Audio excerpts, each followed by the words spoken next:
उसके विनाशकारी वार के बाद विकर की ब्लेड से निकलती गुलाबी और बैंगनी ऑरा देखकर बाकी स्टूडेंट्स पूरी तरह शॉक में जम जाते हैं। पोनीटेल वाला एरोगेंट स्टूडेंट और उसके दोस्त आंखें फाड़कर उसे घूरते रह जाते हैं। उसकी ताकत ने सबको सुन्न कर दिया था। वहीं ब्लॉन्ड और शॉर्ट हेयर्ड लड़की जिंदा बचने की राहत में खुशी के आंसू बहाने लगती हैं।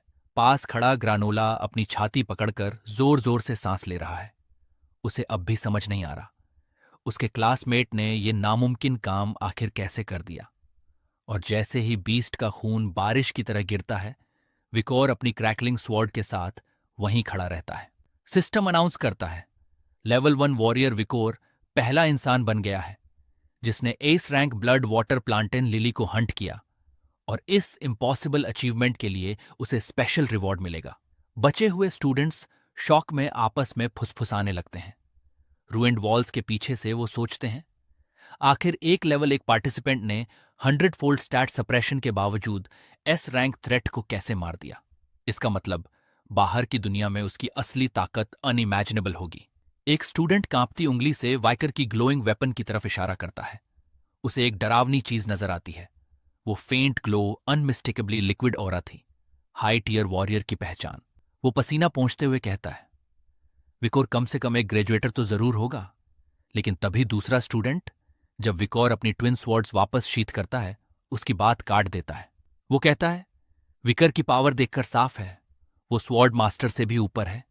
ये सुनते ही भीड़ डिसबिलीफ में डूब जाती है।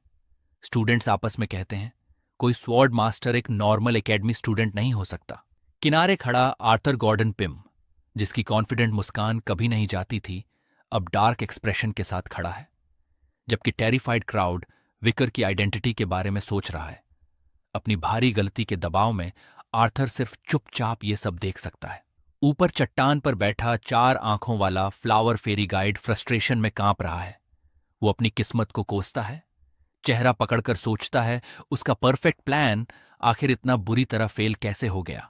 तीसरे फ्लोर का ट्रायल इसीलिए बनाया गया था ताकि स्टूडेंट्स की स्पिरिट टूट जाए और वो खुद एक दूसरे को सैक्रिफाइस करने लगे। फेरी को पूरा भरोसा था, इंसानों की सेल्फिशनेस उन्हें बिट्रे करने पर मजबूर कर देगी। उसका मकसद ह्यूमैनिटी का सबसे अंधेरा रूप दिखाना था। लेकिन अब वो नीचे वाइकर को घूर रहा है, जिसने उसका पूरा ट्विस्टेड गेम चकनाचूर कर दिया। जैसे ही विकर उस चट्टान के नीचे पहुंचता है, कंफ्यूज्ड फेरी डर और उलझन से उसे देखता है। आखिर वो इंसान है कौन? लेकिन फ्यूरियस फेरी को इग्नोर करते हुए विकर अपना लूट इंस्पेक्ट करने लगता है। वो एक छोटा बैग उठाता है और सिस्टम कंफर्म करता है उसके अंदर ब्लड वाटर प्लांटेन लिली के सीड्स हैं, बिल्कुल वही चीज जिसकी उसे जरूरत थी। तभी उसे एहसास होता है, पहले मिले डी रैंक आइटम्स यहां काम आने वाले हैं। सिस्टम बताता है उसकी छोटी हैंड हो सीड्स खोदने के लिए परफेक्ट है, और ऑयल पेपर पाउच उन्हें मॉइस्चर से बचाकर स्टोर करने के लिए बेहतरीन है। लेकिन तभी वाइकर की सोच टूटती है, क्योंकि कुछ स्टूडेंट्स उसके पास आकर कहते हैं उन्हें उससे कुछ कहना है। ग्रानोला तुरंत उनके सामने आकर खड़ा हो जाता है, जैसे लड़ाई के लिए तैयार हो।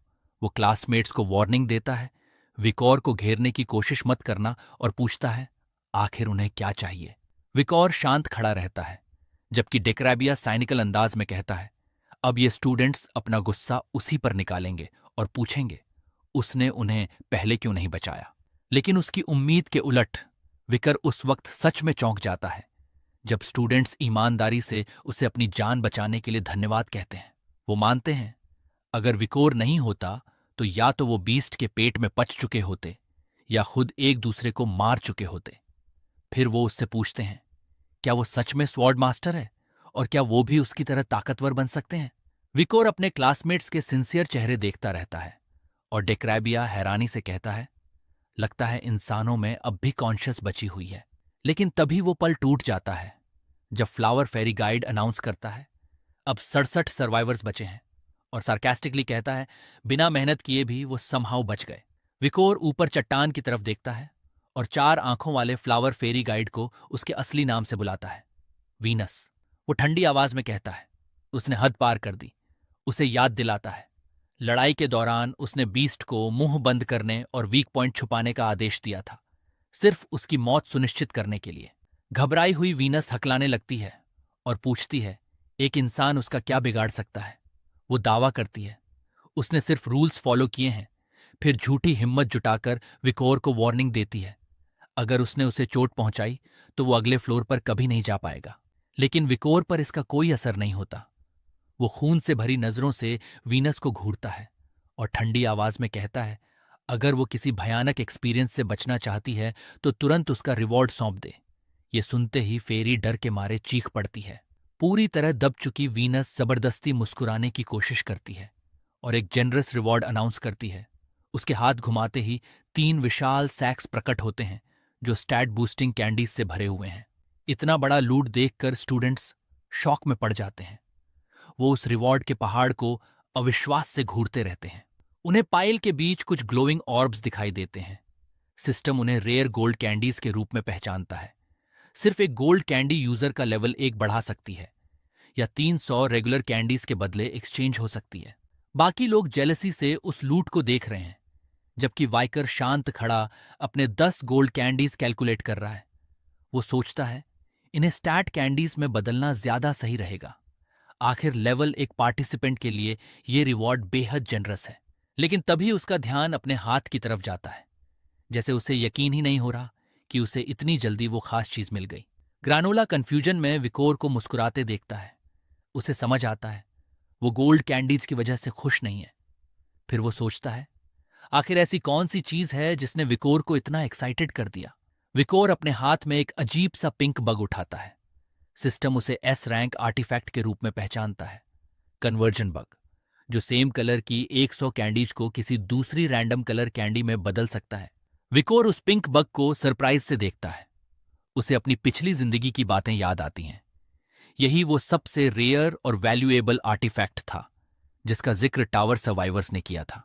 उसे याद आता है, पिछली जिंदगी में कस मॉर्ग ने ये conversion bug tree of falling के सबसे निचले फ्लोर पर एक विशाल स्केलेटल बीस्ट को हराकर पाया था। कस ने अपनी सारी कैंडीज उस पैरासाइट को खिला दी थी क्योंकि उसे अपनी आखिरी हिडन स्टैट मैना रेजिस्टेंस बढ़ानी थी। उसका ये गैम्बल काम कर गया था और उसी की वजह से वो अंदर से फटती माना रैम्पेज को सरवाइव कर पाई। साथ ही उस टेरिफाइंग बैकलैश को भी सह गई जो किसी को भी पैरालाइज कर सकता था। वापस वर्तमान में विकर उस आर्टिफैक्ट को घूरता है। उसे यकीन नहीं हो रहा, इतनी पावरफुल चीज उसे तीसरे फ्लोर पर ही मिल गई। लेकिन उसकी स्ट्रैटेजी कैंडीज जमा करने पर टिकी है, इसलिए वो खुद उस बग को होस्ट नहीं कर सकता। उसकी जगह वो उस पैरासाइट को अपने कॉलर पर बैठी छोटी ब्लू स्पाइडर को सौंप देता है, जिसे वो प्यार से मैडम बुलाता है। छोटी स्पाइडर खुशी से उस बग को एक्सेप्ट कर लेती है और वाइकर समझाता है, जब भी वो कैंडी खाएगी उसके मैजिकल इफेक्ट्स दोनों में शेयर होंगे, जिससे वो भी उसके साथ स्ट्रॉन्गर बनती जाएगी। विकोर अपना डिवाइन इमॉर्टल्स रिंग एक्टिवेट करता है। एक डार्क पोर्टल खुलता है और वो अपनी कैंडीज उसके अंदर स्टोर करने लगता है। ग्रानोला डिसबिलीफ में उसे देखता है, सोचता है, क्या सभी स्वॉर्ड मास्टर्स डायमेंशनल मैजिक इस्तेमाल कर सकते हैं? तभी अचानक आर्थर आगे बढ़ता है और मुस्कुराते हुए वीकर को पुकारता है। वो कहता है, उसे हमेशा से शक था कि वाइकर कोई बड़ा सीक्रेट छुपा रहा है। वो उसके पास आकर पूछता है, बॉस, फाइट के दौरान उसने जो यूनिक स्वॉर्ड्समैनशिप इस्तेमाल की वो आखिर थी क्या? फिर एक सिनिस्टर ग्रिन के साथ आर्थर उसकी कॉम्बैट स्टाइल को पहचान लेता है, इनफेमस बेस्करविले टेक्निक। ये सुनते ही आसपास खड़े स्टूडेंट्स शॉक में फुसफुसाने लगते हैं। वो जानते हैं Baskerville technique iron blood sword family की गार्डेड स्टाइल है और सोचते हैं कोई आउटसाइडर इसे कैसे सीख सकता है। ग्रानोला इस बात को मानने से इनकार कर देता है। वो आर्थर का कंधा पकड़कर चिल्लाता है, उसकी बात बकवास है, जरूर कोई मिस्टेक हुई है। फिर वो आर्थर को जोर से पीछे धक्का देता है, लेकिन आर्थर उसे इग्नोर कर देता है और शांत आवाज में अपने बचपन की एक मेमोरी बताने लगता है। वो कहता है, जब वो छोटा था और एक डार्क फॉरेस्ट में भटक गया था, तब उसने कुछ लोगों को डिमोनिक बीस्ट्स का हंट करते देखा था। वो बताता है, उन हंटर्स की सोर्ड से लाल एनर्जी निकल रही थी जो बीस्ट लाइक फैंक्स बनाकर अपने प्रे को चीर रही थी, और ऐसी टेक्निक सिर्फ बास्करविल फैमिली इस्तेमाल करती है। फिर एरोगेंट मुस्कान के साथ आर्थर कहता है, एक और क्लू भी था जिसे उसने सिर्फ इसलिए इग्नोर कर दिया क्योंकि वो नाम बहुत कॉमन था। वो स्टूडेंट्स को याद दिलाता है, कुछ साल पहले पूरे एम्पायर में खबर फैली थी रेड फैंग माउंटेन्स से कि बास्करविल का एक फेमस हीरो जिसे डेड माना गया था वापस लौट आया है। ग्रानोला अब भी कंफ्यूजन में खड़ा है, लेकिन आर्थर सारी बातें जोड़ते हुए कहता है, कितना अजीब कोइंसिडेंस है कि यहाँ एक स्टूडेंट जिसका नाम विक है, वही एक्सक्लूसिव बेस्करविले स्वॉर्ड्समैनशिप इस्तेमाल कर रहा है। फिर पूरी सर्टेनिटी के साथ आर्थर सीधे उसकी तरफ देखकर कहता है, उसकी असली पहचान कोई और नहीं बल्कि legendary hero Vicar van Baskerville है, और वो उसे चैलेंज देता है, अगर हिम्मत है तो इसे झुठला कर दिखाए। एक स्मग ग्रिन के साथ आर्थर सीधा वाइकर की तरफ उंगली उठाता है और सबके सामने उसका असली लेजेंडरी नाम बोल देता है, वाइकर वैन बास्करविल। ये सुनते ही आसपास खड़े स्टूडेंट्स पूरी तरह फट पड़ते हैं। किसी को यकीन नहीं होता, वो लोग अभी तक legendary iron blood sword family के डायरेक्ट एयर के साथ खड़े थे। ग्रानुला का दिमाग तो जैसे पूरी तरह शॉर्ट सर्किट हो जाता है। इतने समय तक वो विकोर को एक लो बॉर्न कॉमनर समझकर नीचा दिखाता रहा, और अब उसे पता चलता है वो लड़का एम्पायर की सबसे डरावनी फैमिलीज में से एक का वारिस है। वो जानता है बेस्करविल्स इस दुनिया के एब्सोल्यूट एपेक्स प्रेडेटर्स हैं। उनकी cold blooded beast slaying combat styles पूरे एम्पायर में मशहूर हैं। और अब उसे समझ आता है विकोर पहले दिन से चीट कोड की तरह क्यों लड़ रहा था। लेकिन आर्थर अभी खत्म नहीं हुआ था। डिटेक्टिव बनकर वो बाकी क्लूज जोड़ना शुरू करता है। उसे याद आता है अबिस में गिरने से पहले उसने एक वॉरियर देखा था जिसकी क्रिम्सन ऑरा किसी बीस्ट के दांतों जैसी लग रही थी, और उसके गले में एक उल्टा पेंटाग्राम पेंडेंट था। अपनी सबसे विलेन वाली हंसी छोड़ते हुए आर्थर पूछता है, क्या वाइकर सच में सोचता था वो इतना बड़ा सीक्रेट हमेशा छुपा सकता है? लेकिन वाइकर अब भी चुप खड़ा रहता है। उसका चेहरा शैडोज में छिपा है और वो बस उस सांप को बोलने देता है। बाकी स्टूडेंट्स, यहां तक कि कंफ्यूज ग्रेनोला भी पूरी तरह लॉस्ट हैं। उन्हें समझ नहीं आ रहा आर्थर इस मौत के ट्रैप के बीच कैसी अजीब फैंटेसी सुना रहा है। लेकिन तभी ग्रानोला की नजर विकोर की डार्क रेड स्वॉर्ड पर पड़ती है और उसके पूरे शरीर में सिहरन दौड़ जाती है।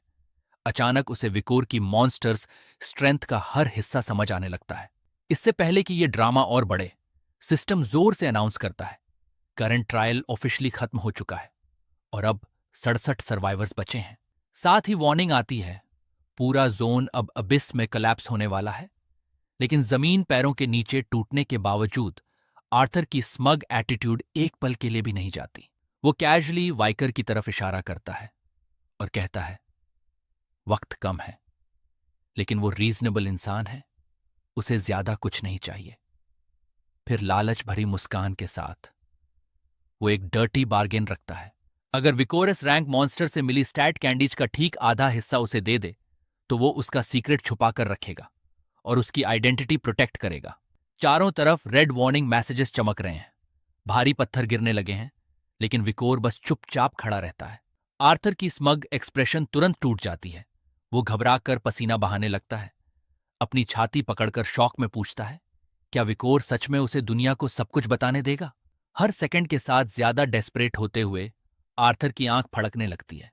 वो पूछता है, क्या विकोर का दूसरा प्लान ये है कि वो उसे और बाकी 65 सर्वाइवर्स को मार देगा ताकि कोई सीक्रेट बाहर ना जाए? लेकिन विकोर बस शांत आवाज में कहता है, जो करना है कर लो।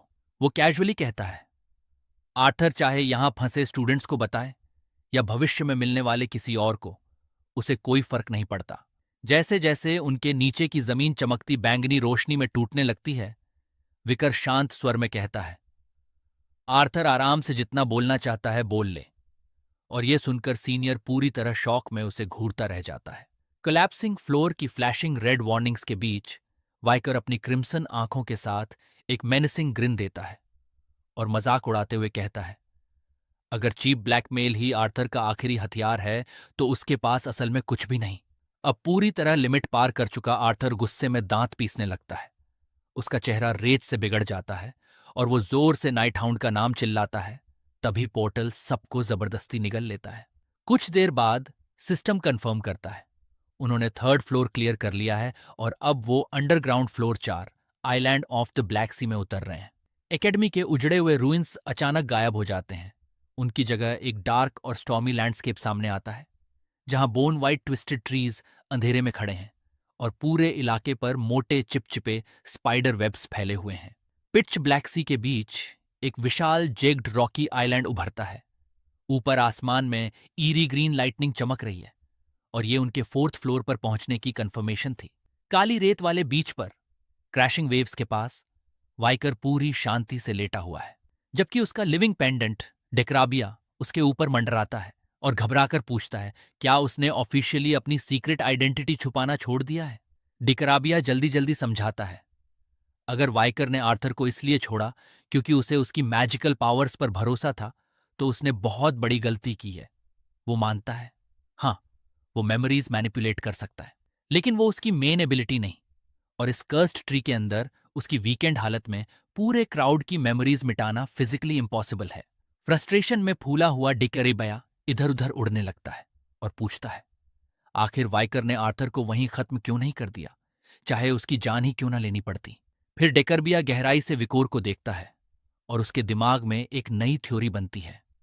वो पूछता है, क्या सच ये है कि विकोर ने शुरू से कभी अपनी आइडेंटिटी छुपाने की परवाह ही नहीं की? लेकिन विकोर जवाब में एक शब्द भी नहीं बोलता। उसका पोकर फेस बिल्कुल नहीं टूटता, जबकि पेडेंट लगातार उससे जवाब मांगता रहता है। धीरे धीरे सारी बातें जोड़ते हुए पेंडेंट को एहसास होता है, विकोर ने ओपनली अपनी लेजेंडरी बास्करविल सोर्ड्समैनशिप दिखाई, अपनी मॉन्स्ट्रस पावर फ्लॉन्ट की और विटनेसेस को चुप कराने की कोशिश तक नहीं की।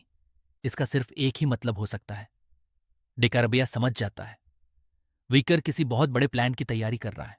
इस कैलकुलेटेड मूव से सरप्राइज्ड होकर पेंडेंट मानता है उसका कॉन्ट्रैक्टर सच में शार्प माइंड रखता है, और इस पर विकर कैजुअली जवाब देता है, लगता है छोटी आंख पूरी तरह क्लूलेस नहीं है। आखिर पूरी तरह इम्प्रेस्ड होकर डेकराबिया समझ जाता है, विकोर जैसा रशलस और कैलकुलेटिंग इंसान बिना किसी मास्टर प्लान के इतना बड़ा तमाशा करके किसी ब्लैकमेलर को जिंदा कभी नहीं छोड़ता।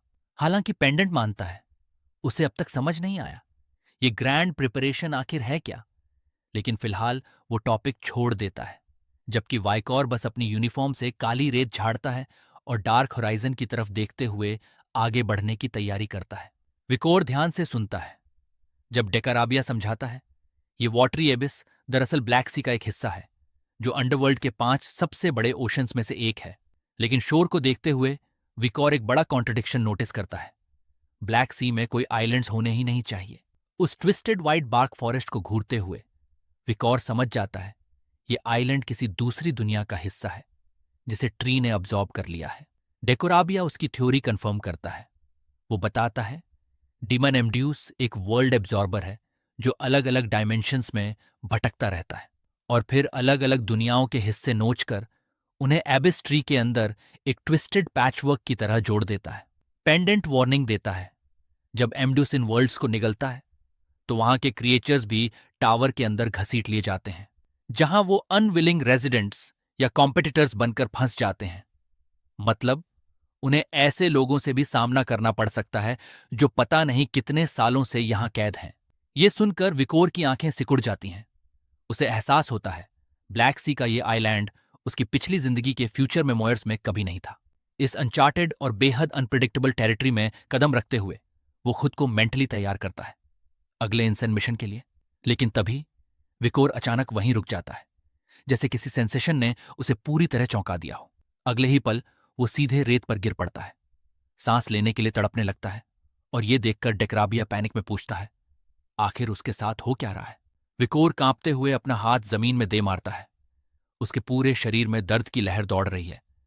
उसका गला इतनी भयानक प्यास से सूख चुका है जैसे उसका शरीर धूल बनकर बिखर जाएगा। तभी उसके हाथ का ग्लव डरावनी लाल चमक छोड़ने लगता है और सिस्टम वजह कंफर्म करता है। उसका बीलजेबूब गंटल अब अपने तीसरे स्लॉट को फाइनलाइज कर चुका है। उसने ब्लड वाटर प्लांटेन लिली का एस रैंक कोर एब्जॉर्ब कर लिया और उसकी पैसिव ट्रेट एक्सट्रीम ड्रॉट अब विकोर को मिल चुकी है। विकोर तुरंत समझ जाता है, पिछली फ्लोर पर उसकी ब्लेड ने सीक्रेटली उस जायंट प्लांट मॉन्स्टर की कॉर्प्स को कंज्यूम कर लिया था। और हालांकि एस रैंक बीस्ट बेहद न्यूट्रिशियस था, लेकिन उसकी ड्रॉट इंड्यूसिंग पावर का साइड इफेक्ट उसके शरीर को तोड़ रहा है। जैसे ही वो डिहाइड्रेशन से बेहोश होने वाला होता है, तभी उसे कहीं से पानी टपकने जैसी आवाज सुनाई देती है। ऊपर देखकर उसे पास की ब्रांच से टपकता गाढ़ा डार्क रेड लिक्विड दिखाई देता है। अपने गले में जलती आग बुझाने के लिए विकोर तेजी से उस बिजैर फ्लेसी रेड ट्री की तरफ बढ़ता है। वो अपनी हथेली में उस ड्रिपलिंग सैप को पकड़ता है और मॉइस्चर की एक बूंद के लिए भी उसे चाट लेता है। विशाल लाल ट्रंक से टिककर वो आखिर राहत की सांस लेता है। मिस्टीरियस रेड लिक्विड उसकी टेरिफाइंग डिहाइड्रेशन को पूरी तरह खत्म कर देता है। अपनी ग्लोइंग ब्लेड को घूरते हुए वाइकर बिल्जिबब को सख्त वार्निंग देता है, अगर वो ऐसे डेंजरस स्किल्स ग्रीडीली अब्जॉर्ब करता रहा, जिनके रैंडम साइड इफेक्ट्स हों, तो दोनों के बीच बहुत बड़ी प्रॉब्लम खड़ी हो जाएगी, क्योंकि ये लाइन क्रॉस करने जैसा है। दकराबिया उसे ध्यान से देखता है और खुद भी एक वार्निंग देता है। वो बताता है, एबिस ट्री की ब्रांचेस से टपकने वाले रेड सीपी की कंजम्पशन लिमिट होती है। अगर कोई ज्यादा पी ले तो करप्शन उसके शरीर पर कब्जा कर लेगी और वो खुद मॉन्स्टर बन जाएगा। विकुर तुरंत पीछे हटकर उस मैसिव स्ट्रक्चर को गौर से देखता है। उसे एहसास होता है ये सीधे एबिस ट्री की ब्रांच है। वो हैरान रह जाता है, इतनी विशाल पैरासिटिक रूट्स इस दूसरी दुनिया के सूखे मरे हुए फॉरेस्ट तक पहुंच गई हैं। तभी अचानक विकर की लाल आंख चमक उठती है, क्योंकि डेड फॉरेस्ट के पीछे से रस्टलिंग साउंड आती है और उसके रिएक्ट करने से पहले ही एक रफ हॉस्टाइल आवाज गूंजती है, पूछती है वो कौन है और किसने उसे उनका हार्ड अर्न्ड सैप चुराने की परमिशन दी। दो मस्कुलर आदमी हाथों में स्पीयर्स लिए गुस्से में काली रेत पर आगे बढ़ते हैं और चिल्लाते हैं, ट्री जूस पीने की बारी उनकी थी। लेकिन जैसे ही वो विकोर को करीब से देखते हैं, दोनों अचानक फ्रीज हो जाते हैं, क्योंकि वो उनके लिए पूरी तरह अजनबी है। तभी इस बीच गैंग का लीडर आगे बढ़कर उसे इंस्पेक्ट करने लगता है। उसके लैकीज जल्दी से रिपोर्ट देते हैं, एक न्यूकमर यहां पहुंचा है और उसकी यूनिफॉर्म इतनी साफ है, मतलब वो अभी अभी इस फ्लोर पर आया होगा। उन्हें उस आदमी को लीडर कहते सुनकर वाइकॉर पूरी सावधानी से खड़ा रहता है, जबकि स्मग बॉस ग्रिन के साथ आगे बढ़ता है और कैजुअली पूछता है, वो कहाँ से आया है। वो विकोर के बेहद करीब झुककर मॉकिंग टोन में पूछता है, क्या वो भी बाकी सबकी तरह कोई कॉमनर है या फिर उन हाई एंड माइटी नोबल्स में से एक। फिर वो अपने हाथ में पकड़ी भारी जंग लगी आयरन चेन्स को जोर से हिलाता है और उसी पल वाइकर का दिल जैसे रुक जाता है। उसके चेहरे पर एब्सोल्यूट शॉक फैल जाता है। एक वायलेंट यैंक के साथ बॉस उन चेन्स को खींचता है और उनके पीछे तीन heavily bruised blonde haired young man सामने आते हैं, जिनके गले में भारी आयरन स्लेव कॉलर्स लगे हुए हैं। ये दृश्य देखकर विकौर का दिमाग सुन्न पड़ जाता है, क्योंकि ये चेन्ड अप डिफीटेड स्लेव्स कोई और नहीं बल्कि उसके अपने छोटे भाई लेजेंडरी बास्करविल ट्रिपलेट्स थे।